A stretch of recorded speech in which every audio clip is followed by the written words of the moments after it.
Apa? Piye nek ngendang iki?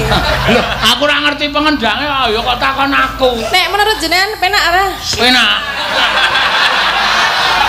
Oh, berarti mati ya rasanya. Ora apa-apa.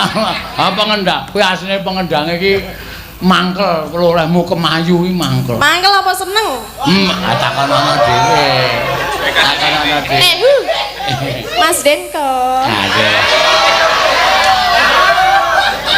Hey. Jane kamu sayang apa enggak, toh? Enggak. Yakin? Enggak.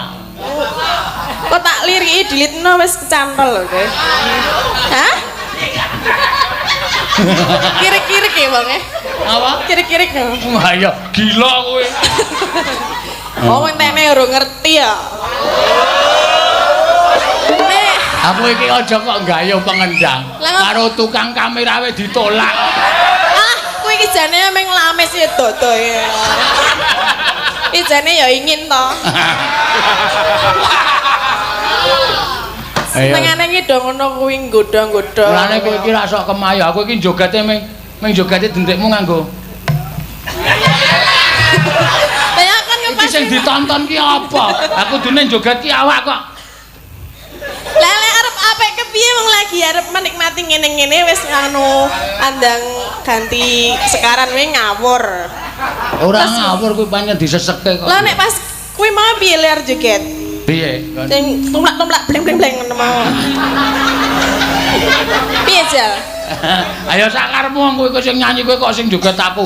Ya kan aku pembelaan mbok dibelani ngono lho. Lho, apa aku kok?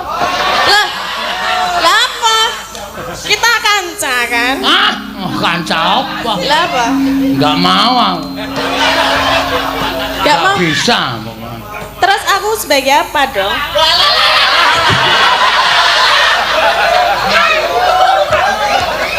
Aku iki karo aku meng partner kerja.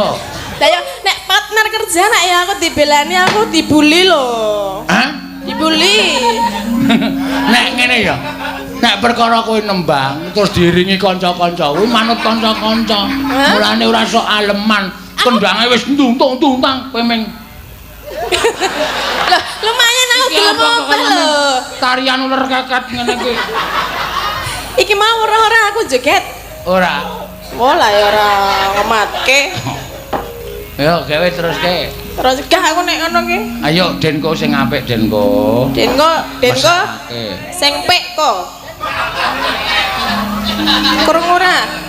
Pancen cangkeme Tatin ki wis Lah, ora tau mlebu penakaran. lah piye? Sing sae.